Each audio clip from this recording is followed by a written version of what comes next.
I'm Rebecca Carter, 30 years old, and I run a small flower shop in New Orleans. A week before Dad's 60th birthday, he called me, his voice warm yet distant. "Rebecca, it would mean a lot if you came." I hesitated but agreed, knowing family gatherings always left me feeling like an outsider. That night at a French restaurant, the air crackled with tension. My sister stood up, wineglass in hand, her smile sharp as a blade. Before I could react, she tilted the glass and crimson liquid splashed across my dress, soaking the fabric. "You don't belong to this family," she sneered, her voice cutting through the chatter. The room erupted in laughter. Dad, her husband, even my younger sister joined in, their eyes glinting with mockery. My face burned, but I didn't flinch. I grabbed a napkin, wiped the stain, and walked out, their laughter echoing behind me. That night, my heart pounded as I sat at my desk and opened my laptop. My sister's startup had been leaning on my financial support for years, and I had reached my limit. I typed a short email, hit cancel on the contract, and sent it without a second thought. By morning, the doorbell rang relentlessly. I opened it to find her husband, his face pale with panic. I crossed my arms and said coldly, "Sorry, I don't welcome strangers. If you've ever felt belittled by your own family, share your story in the comments. And don't forget to hit subscribe, because this story is just getting started." Growing up, I watched my sister Rachel soak up Dad's praise like a sponge. At every gathering, he'd beam about her latest venture, a flashy startup selling boutique dresses to influencers. Rachel had a knack for turning heads, her confidence almost blinding. Meanwhile, my flower shop, with its steady but modest income, was barely a footnote in Dad's stories. "It's just a hobby," he'd say, waving off my years of grinding to keep the doors open. My younger sister followed Rachel's lead, hanging on her every word, while her husband nodded along, his eyes always on the next deal. A couple of years back, Rachel came to me with a pitch. Her startup needed cash to scale new designs, bigger ads, a pop-up shop in the French Quarter. She leaned in close, her voice smooth as silk, promising I'd get a cut of the profits if I signed on as a silent investor. I hesitated, knowing her track record of empty promises, but I caved, wiring $10,000 to keep her dream afloat. Months passed, then years, and not a dime came back. Rachel dodged my calls, brushing me off with excuses about cash flow issues. Dad, of course, never questioned her. He'd just nod, saying, "She's got big plans."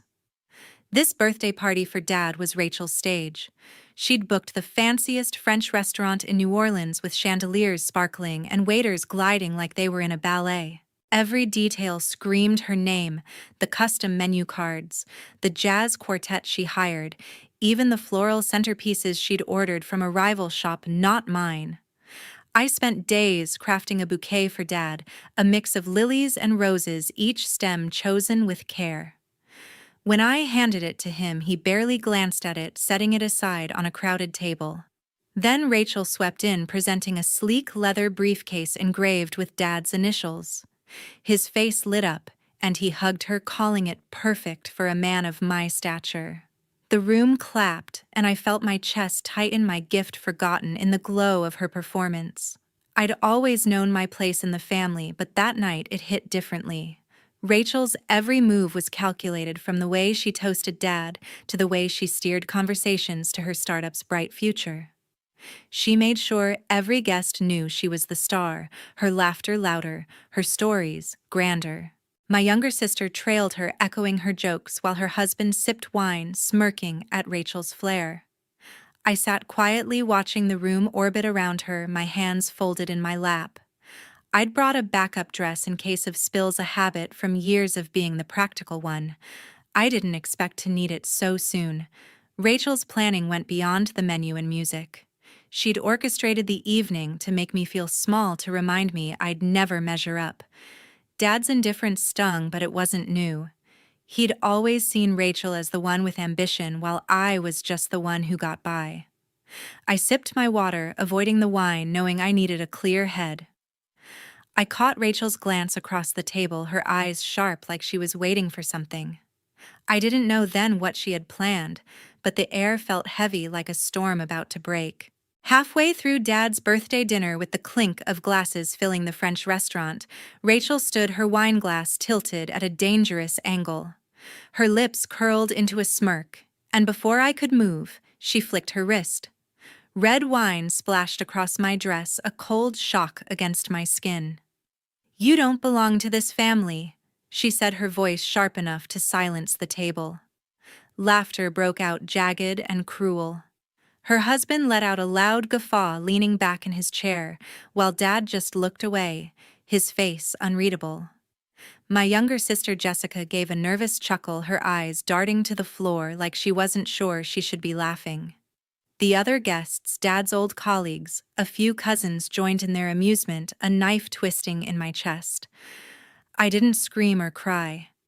I grabbed a napkin from the table, dabbing at the spreading stain, my hand steady, despite the heat rising in my face. Rachel leaned forward, her smile widening, daring me to react. I met her gaze, my expression blank, and pushed my chair back. The scrape of wood on the floor cut through the laughter. Without a word, I walked out, my heels clicking on the polished tiles, their eyes boring into my back. I could still hear Rachel's voice mocking as the restaurant door swung shut behind me. In my car, I sat for a moment, the streetlights casting shadows on the dashboard. The humiliation wasn't new, but tonight it crystallized into something else: clarity. I'd spent years trying to fit into a family that saw me as less, always the one who didn't measure up. Rachel's stunt wasn't just a prank, it was a declaration, a line drawn in the sand. I drove home, the city lights blurring past, my mind racing but calm. I knew what I had to do. At my apartment, I kicked off my shoes and opened my laptop. The contract for Rachel's startup stared back at me, a digital chain I'd let bind me for too long. She'd begged for my investment years ago, promising profits that never came.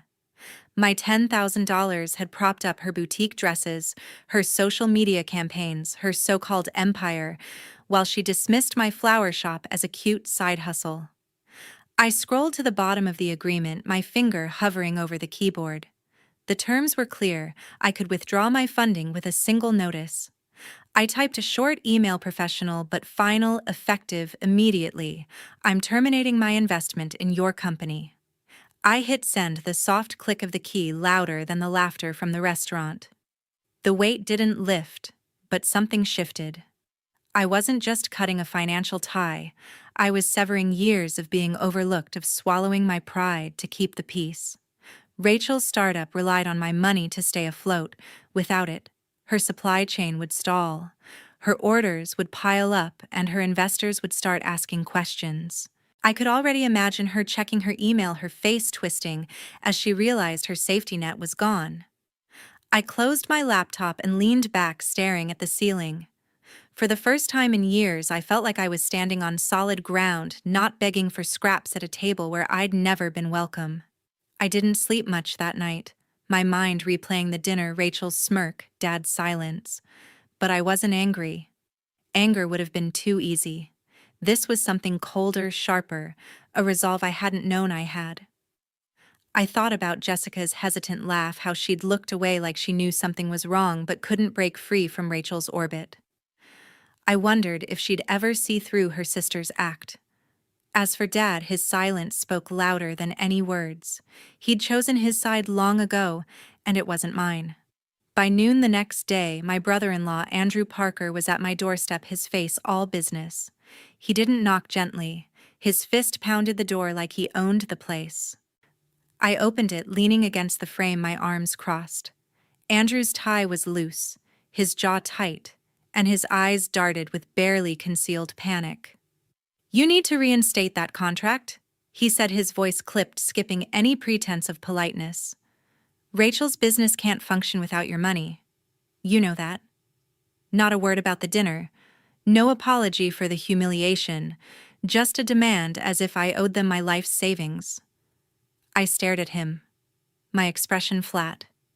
"You're standing on my porch asking for favors.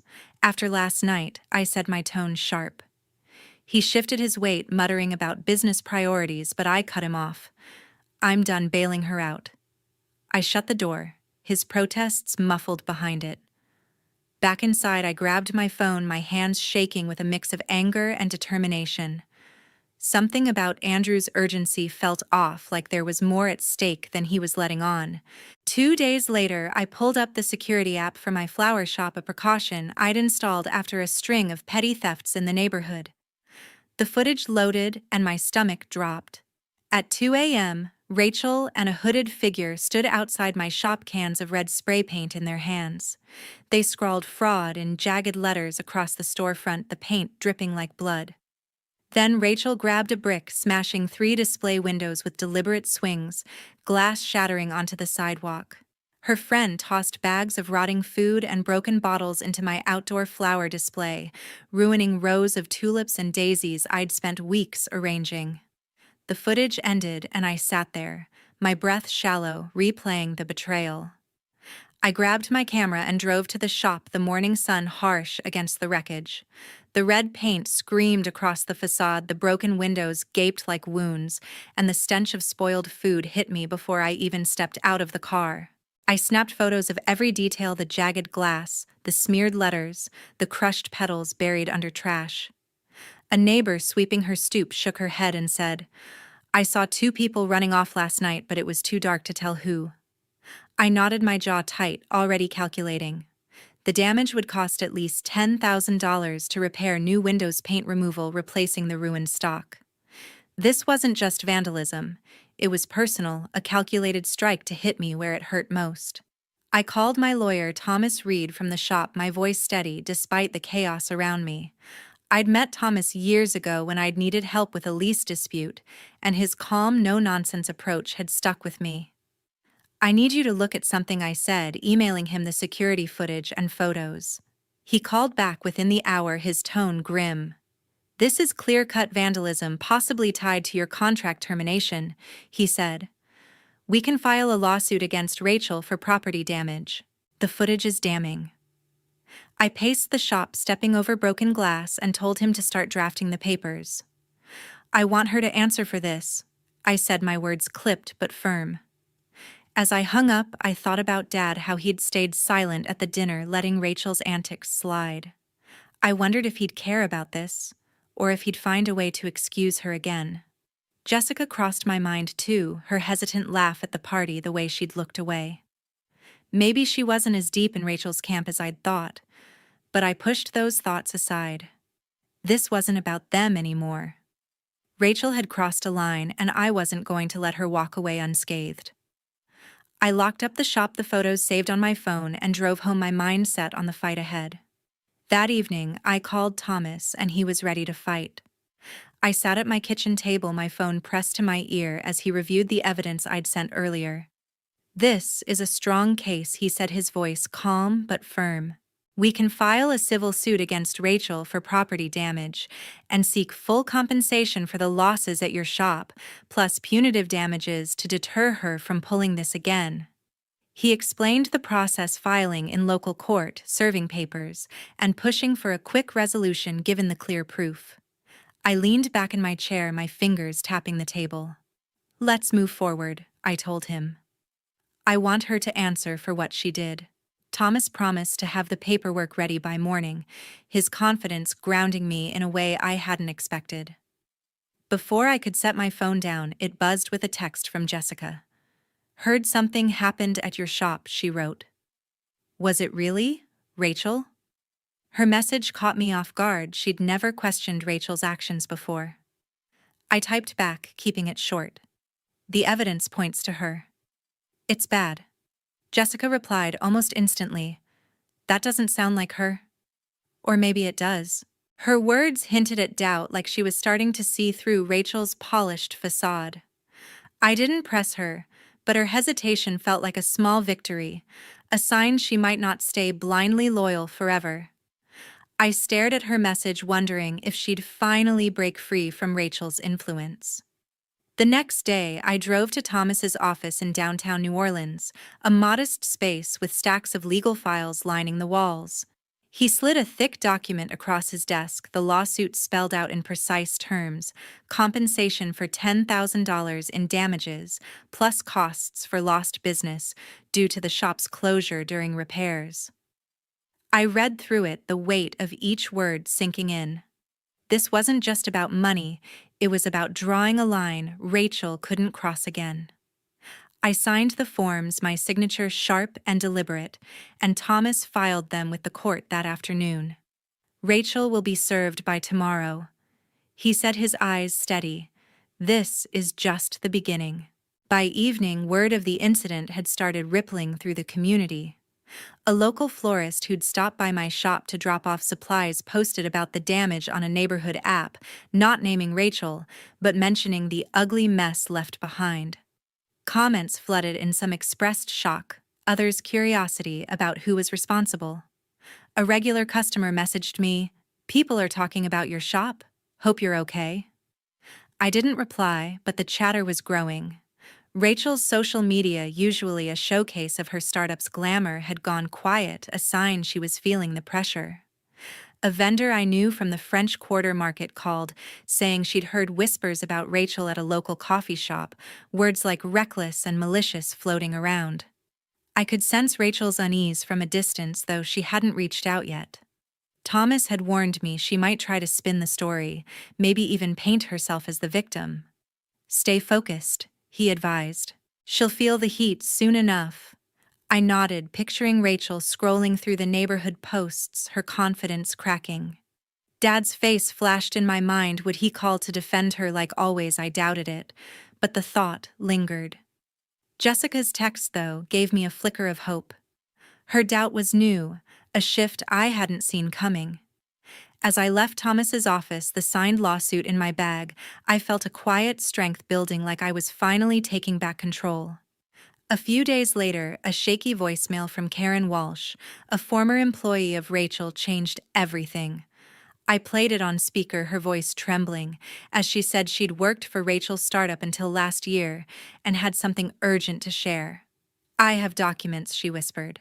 "They show Rachel used your name for fake invoices and an unauthorized loan." I called her back, my pulse quickening. Karen explained she'd found files showing Rachel had forged my signature on invoices for supplies, never delivered, pocketing thousands. She'd also taken a $20,000 loan in my name without my knowledge, claiming it was for her boutique. Karen had kept copies, fearing Rachel's shady dealings would come back to haunt her. I couldn't stay silent anymore, she said, promising to send the evidence. That afternoon, Jessica showed up at my apartment, her face pale and her hands fidgeting. "I need to talk," she said, stepping inside. She sat on my couch, her voice low but steady. "Rachel made me keep quiet about her money problems," she admitted. "She said it was to protect the family, but I saw how she twisted things, especially with you." Jessica's eyes met mine, and for the first time she wasn't hiding behind Rachel's shadow. "I'm on your side," she said firmly. "What she did was wrong." Her words hit me hard, not just her support, but her confession about Rachel's pressure. I nodded, keeping my emotions in check. "Thank you," I said. "That means more than you know." I forwarded Karen's documents to Thomas that evening, my fingers steady as I attached the files. He called me within hours, his voice sharp with focus. "This is explosive," he said. "Rachel's actions aren't just vandalism, they're fraud. We can amend the lawsuit to include these charges, which will hit her harder." He outlined the new accusations: forgery and unauthorized borrowing, each backed by Karen's evidence. "This could lead to criminal charges if the court pushes it," he added. I told him to go ahead, my resolve unshaken. "Add it all," I said. "She needs to face the full weight of this." Thomas promised to file the amended lawsuit by the next day, increasing the pressure on Rachel's crumbling empire. That night, my phone lit up with a text from Andrew. "You're making a mistake," it read. "Drop this lawsuit or you'll regret it." His words were blunt, a desperate attempt to intimidate me. I stared at the screen, my jaw tight, but I didn't flinch. I'd spent years bending to keep the peace, but not anymore. I typed back, "Threats won't change the truth." Then I blocked his number. My hands steady. Rachel's schemes were unraveling, and Andrew's message only proved how deep they were in. I thought about Dad, wondering if he'd heard about the lawsuit yet. Would he try to mediate like he always did for Rachel? I doubted he'd sway me now. Jessica's support lingered in my mind as I lay awake that night. She'd always been the quiet one caught between Rachel's charisma and Dad's favoritism. Her choice to stand with me felt like a turning point, a crack in the family dynamic I'd never thought would shift. Karen's evidence was another blow, one Rachel couldn't dodge. The community was already buzzing, and now with fraud added to the mix, Rachel's reputation was on the line. I pictured her checking her emails, seeing the new charges, her usual confidence replaced by panic. As I closed my eyes, I felt a strange calm, not victory, not yet, but the certainty that I was finally fighting back on my terms. One evening, the doorbell rang and I saw Rachel standing there. Her face was drawn, her usual poise replaced by a nervous twitch in her eyes. I opened the door, keeping my expression cold. "Please," she said, her voice soft, almost pleading. "Can we talk? For the sake of our family, drop the lawsuit." She clasped her hands, her words dripping with desperation. "We can work this out privately." I leaned against the doorframe, my arms crossed, and let the silence stretch. Her excuse felt hollow, a last-ditch effort to save herself. "Sorry, I don't welcome strangers," I said, my tone flat, echoing her cruelty from that night at the restaurant. Her face crumpled, but I shut the door before she could respond. The click of the lock final. The next morning, my phone buzzed with notifications. Rachel had taken to social media, posting a long rant on her startup's page. She called me a family wrecker, claiming I was tearing us apart with baseless accusations to ruin her business. The post was a calculated move, painting her as the victim to win sympathy. She'd tagged mutual acquaintances, fishing for support, her words polished but venomous. I scrolled through the comments, my jaw tight. Some people bought her story, leaving messages of encouragement, but others weren't so quick to believe her. A local vendor I knew commented, "This doesn't add up. What's the full story?" Another acquaintance wrote, "Sounds like there's more to this." The doubt was spreading, and Rachel's grip on her narrative was slipping. I called Thomas that afternoon, my voice steady, as I told him about Rachel's post. "She's trying to turn this around on me," I said, forwarding him a screenshot. He didn't hesitate. "This is defamation," he said, his tone sharp. "She's publicly accusing you of falsehoods to damage your reputation. We can add this to the lawsuit, slander on top of the existing charges." He explained that her post, especially with its wide reach, strengthened our case. "I'll draft the amendment today," he said. "We're building a solid front for the court date." I thanked him, my resolve hardening. Rachel's attempt to sway public opinion was backfiring, and I wasn't going to let her rewrite the truth. By evening, the online chatter had grown louder. A friend from the market texted me saying she'd seen Rachel's post but didn't buy it. "Too many people know what's been going on," she wrote. Another neighbor messaged, "Rachel's story sounds rehearsed. You've got supporters here."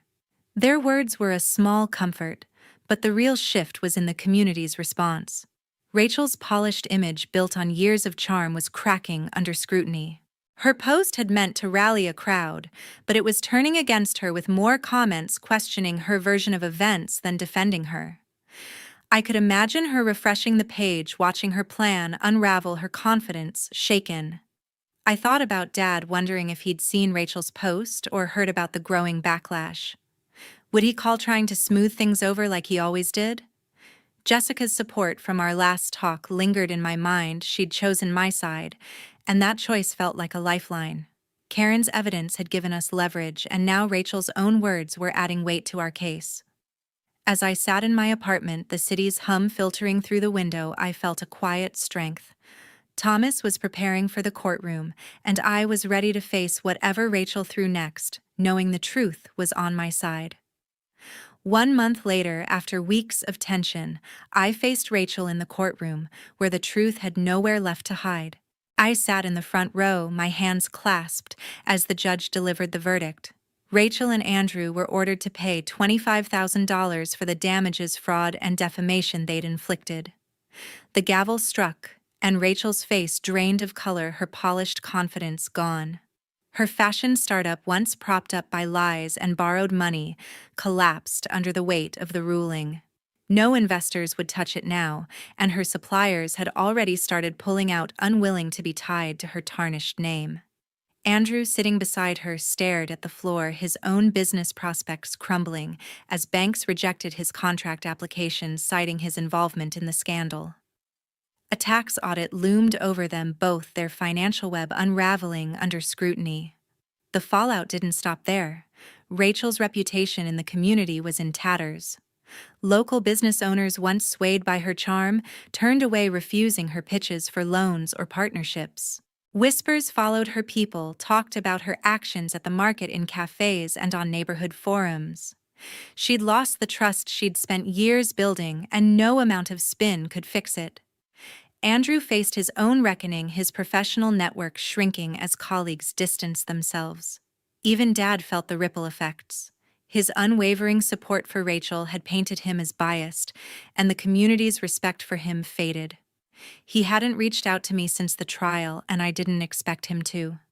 His silence spoke louder than any defense he might have offered. Jessica, though, was different.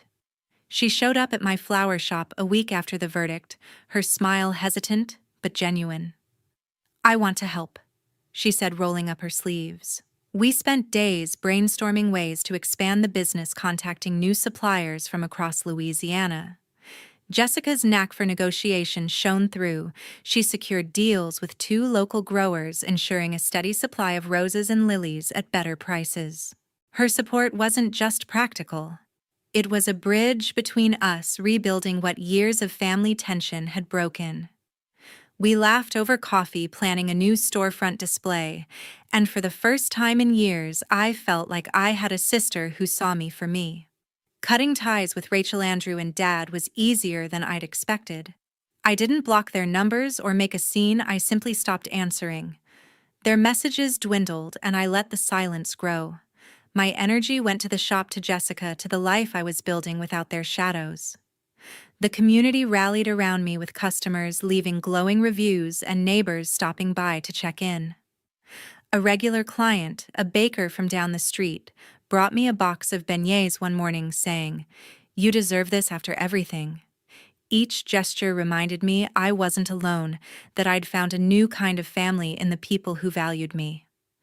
Looking back, I realized the real lesson wasn't about winning the lawsuit or proving Rachel wrong. It was about valuing myself enough to walk away from toxicity. For years, I'd let guilt and family ties hold me back, but standing up to Rachel taught me that some bonds are better broken. My shop was thriving, my heart was lighter, and I was moving forward on my own terms. I didn't need their approval to know my worth, I'd proven it to myself. Thank you for staying with me to the end. If this story hit home, share your thoughts in the comments and hit subscribe for more.